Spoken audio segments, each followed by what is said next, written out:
Abafaram nossa voz, mas se esqueceram de que não estamos só. Olá, meu nome é Kelly, eu tenho 40 anos, sou professora, atualmente estou como diretora de uma escola pública. Tenho 3 filhos e sou casada. Nasci em São Paulo, mas fui criada em Natal, Rio Grande do Norte, e depois retornei para cá novamente, onde já estou há 17 anos. Então, agora, da sua infância, o que você lembra, qual a sua primeira lembrança sobre a política e como que esse assunto foi introduzido para você? Na minha infância eu não ouvia muito falar sobre política na minha família. Na escola a gente acabava discutindo bastante nas rodas de debates. Os professores traziam como temas de estudo, mas não tão profundamente. Mas os políticos que residiam na nossa cidade, que costumavam ser os mesmos, as polêmicas do que é atribuído à função de cada político, mas trazia-se para o chão da escola, né, para a gente discutir as políticas que não eram feitas de fato. A responsabilidade que a gente tinha de eleger esses governantes e também de cobrar e de verificar o que deveria ser feito por eles.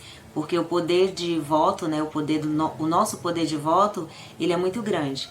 Então isso eu tive acesso na minha época de escola. Na minha casa a gente não falava sobre política, não era um tema comum assim entre a gente, mas os amigos e nas rodas de debate, discussões da escola. Você lembra quando você tirou seu título, como foi a primeira vez que você votou? Quem que você votou, se você lembrar, e como que era a movimentação política na época? Quando eu tirei o meu título, eu ainda não tinha muita consciência política. Então você votava bastante pelo que os outros falavam, os adultos que estavam ali ao seu redor, normalmente da sua família. A gente costumava discutir que nessa época eu morava em Natal, e em Natal eram sempre os mesmos políticos que eram eleitos. Então ficavam no poder por anos, anos e mais anos. E normalmente eram interligados à mesma família ou tinha uma relação entre um e outro. Então eu via minha mãe, meu pai, na época que a gente ia votar, o pessoal se reunia, ia todo mundo votar, normalmente votava na mesma zona eleitoral. Tinha essa discussão, de quem vai votar, de fazer, tinha a questão do trabalho na época da eleição. Então muitas famílias acabavam trabalhando para os políticos. Já é diferente, é uma consciência diferente que eu tenho hoje, né? Então naquela época eu não tinha essa consciência de voto, da importância do voto como eu tenho hoje. Como mulher, o que você acha das mulheres que estão dentro da política? Você acha que tem muitas que faltam? Eu acho que assim como em todos os âmbitos da sociedade, no setor da política ainda tem poucas mulheres. E a questão lá, eu acho que elas não representam a grande maioria, né? Não representam de fato a questão da mulher na política, na sociedade, no trabalho. Eu acho que falta aí um movimento grande, que falta esse engajamento, né? Porque o poder que a gente tem nas mãos de desenvolver um trabalho aí voltado para a questão da mulher na sociedade, para a questão de políticas públicas, ele é muito grande. Mas ainda se fecham muito as portas por esses governantes, né? A gente sabe que o homem ele ainda detém esse poder na política. A mulher já conseguiu avançar em vários segmentos, né? Trabalhar fora, conquistar o seu espaço no mercado de trabalho. O salário ainda não é o mesmo, mas a gente já consegue em alguns setores aí se equiparar ou às vezes ser até mais. Então, assim, gradativamente esse espaço vem sendo construído. Mas na política, acredito eu, que de uma forma ainda muito pequena em relação aos tempos, né? A sociedade, as discussões que a gente vem aí de tanto tempo. E quem chega nesse setor da política são poucas as mulheres que representam de fato essa questão da mulher na sociedade. Como diretora de rede pública, você acha que dentro da prefeitura as mulheres que estão lá representam você no seu cargo ou ainda deixam muito a desejar? Não, eu acho que dentro da educação, dentro da rede pública, a mulher ela consegue ter esse espaço de conquista mesmo dos ideais, de colocar o que pensa, desse espaço de formação e de construção, de acreditar nessa construção coletiva, né, que a gente tem que ter desse espaço de democracia, de uma gestão democrática. E eu acho que a gente traz bastante isso hoje dentro da escola, dentro da rede, de um trabalho que vem sendo aí desenvolvido há um tempo já e que já se tem esse espaço de voz e de escuta dentro da escola e dentro da rede.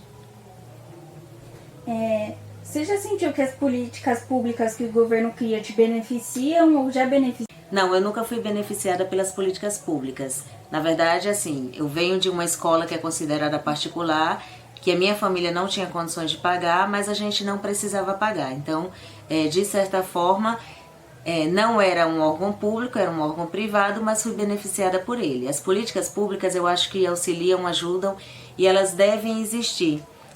A gente vive numa sociedade tão desigual e a importância dela é de extrema para que a gente consiga aí formar, né, os nossos jovens dentro de uma educação, de uma base que possa vir aí a construir mais e mais. E sem essas políticas acabam dificultando um pouco esse processo.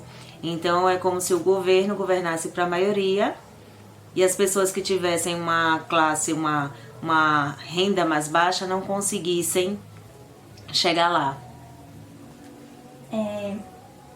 Como você acha que a política está em relação às mulheres no Brasil e o que mudou desde que você começou a votar até como está hoje o governo? Na época que eu comecei a votar não existiam tantas mulheres dentro da política e eu fui vendo gradativamente esse movimento crescendo. Então as mulheres elas começaram a ocupar um espaço maior, a ter um espaço de voz maior. Apesar da questão da desigualdade ainda, da quantidade que a gente tem de representatividade dentro da política pela mulher, mas da época que eu comecei a votar para agora, a gente já tem uma representação bem maior. E eu acredito que isso vai aumentando gradativamente.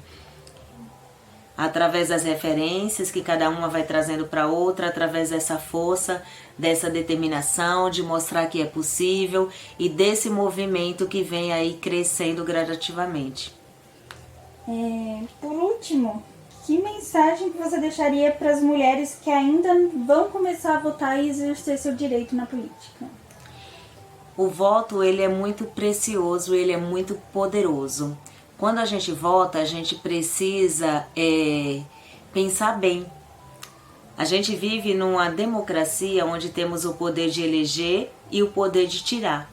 Às vezes a gente se engana com quem a gente coloca lá, mas a gente tem que entender que esse voto ele tem um poder de delegar aquela pessoa que vai ali coordenar as políticas do nosso país, as leis, o movimento.